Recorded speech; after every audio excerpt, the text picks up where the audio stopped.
Another project already. I haven't even finished this one yet, I muttered. Be grateful you have work. Multitasking is what professionals do, the section chief said, walking away from my desk.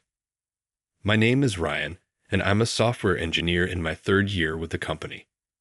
This job rarely lets me leave at a regular time. No matter how quickly I finish tasks, new ones keep coming in. The main issue is our manager. He agrees to take on everything, which is a problem. He doesn't track our schedules or progress, so the workload is insane. The only time I remember leaving on time was a couple of years ago.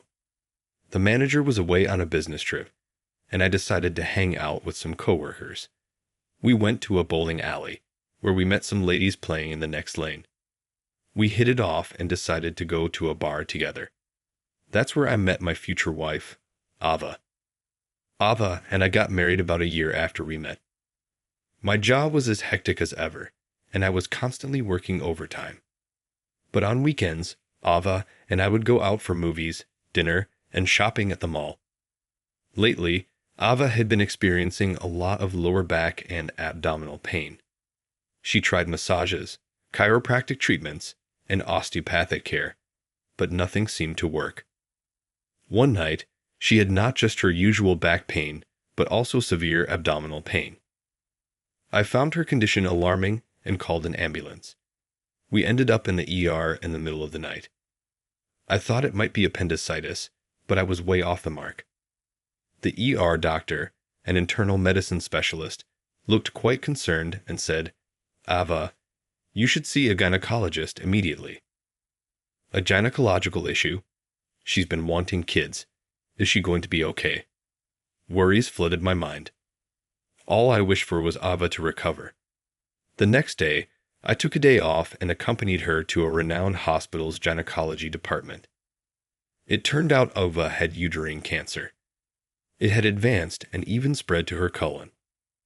I blamed myself.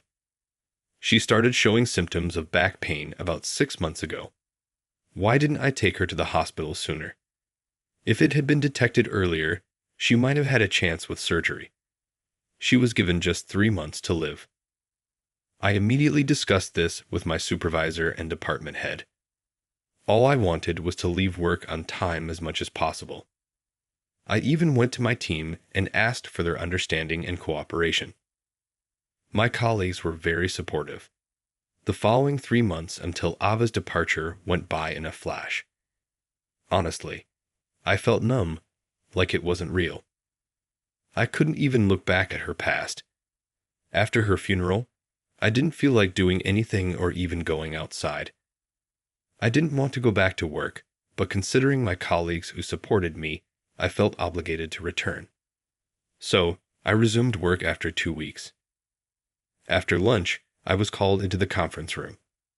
Both the department head and manager were there, looking grim.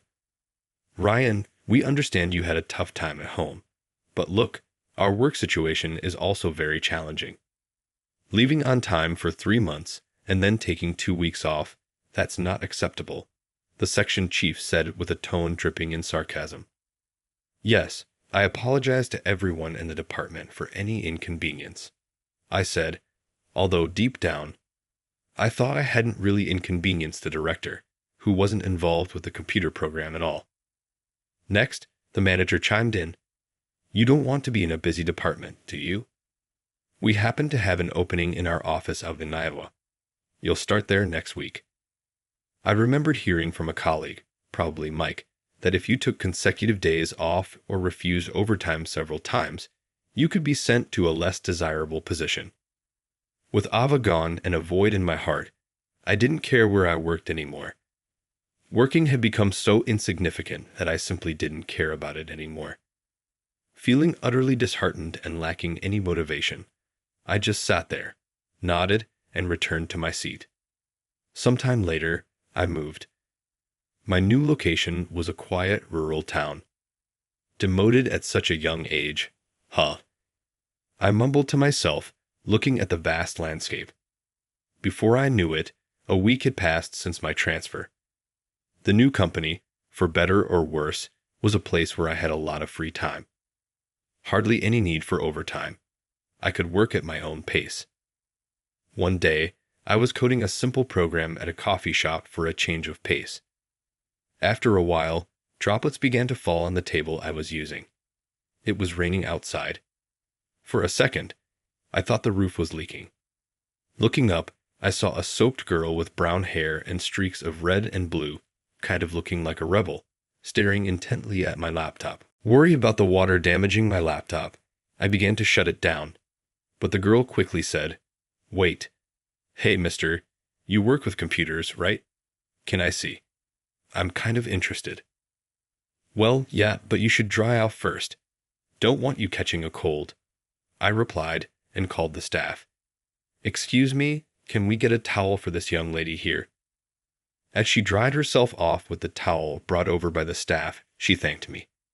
"Thank you, sir, for the towel." She might have looked like a handful, but she had manners. I was pleasantly surprised. We continued chatting over warm coffee.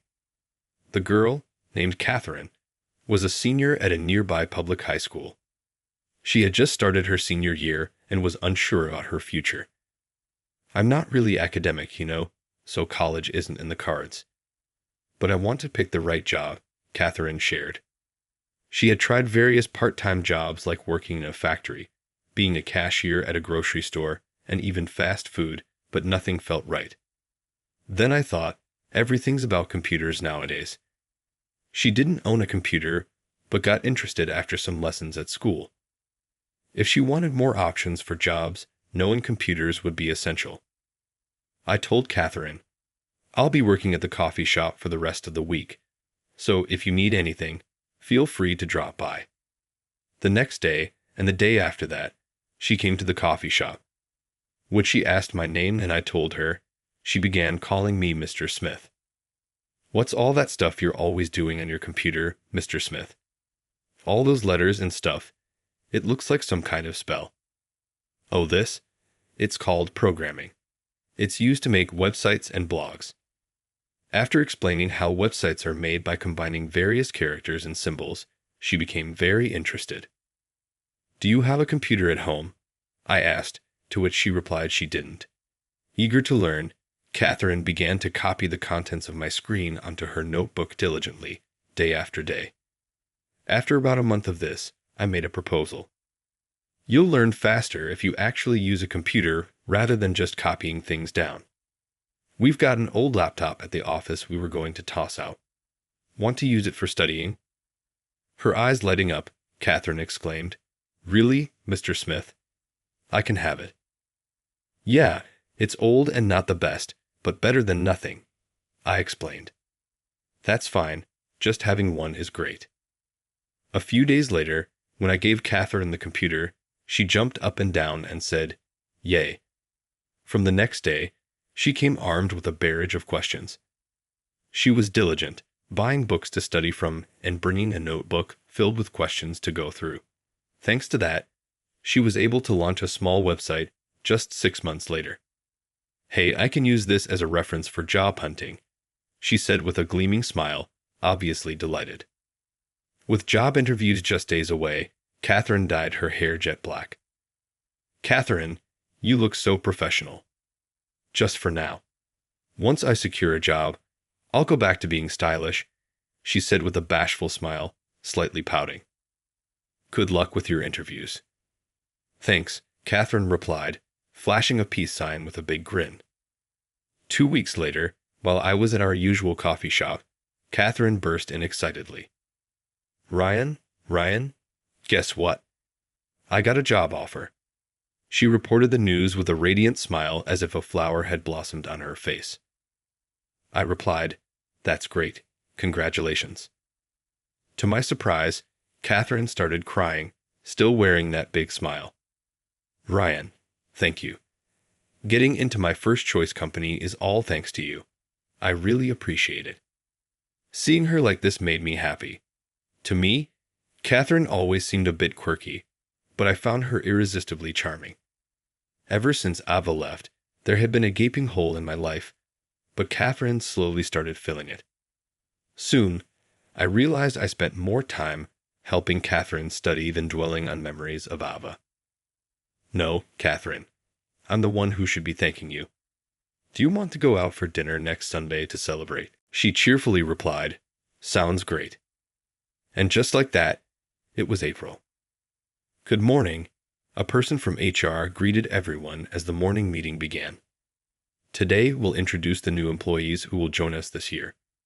All right, all of you, please come forward. The personnel at the back were beckoned to step up in front. What? Upon seeing the 3 new recruits, I almost dropped the documents I was holding. Among the new hires, there were 2 men and 1 woman. The sole female employee was Catherine. As Catherine caught my gaze, she discreetly flashed a peace sign with her right hand. Indeed, Catherine had joined the IT department I was a part of. Good morning. You surprised me. I thought you'd start at the company where you got your job offer. I was planning to ask you how you were doing once you settled in. I was worried, I told her. She giggled. Haha, be prepared to work hard. Okay. Please go easy on me. Catherine stuck her tongue out playfully and smiled. Every time I saw that smile, it warmed my heart. Asked if I had romantic feelings for Catherine, who was 7 years younger, I'd honestly be unsure. But one thing's certain, she's a special presence in my life. On the morning of the new fiscal year, seeing Catherine's face was a surprise, but it gave me a new goal: to nurture this adorable girl into a full-fledged programmer. I felt that my life, which had been just a daily routine of doing the work in front of me, was now filled with a sense of purpose. When I got home that night, I looked at a picture of my wife and talked to her. Ever since you left, I've been like an empty shell.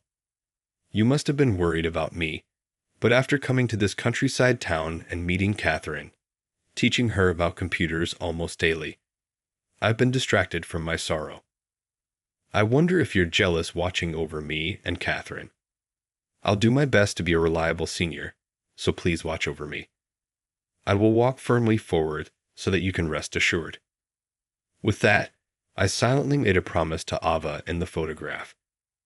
Ava seemed to smile gently at me as if saying, That's right, I'm cheering for you. That's the feeling I got.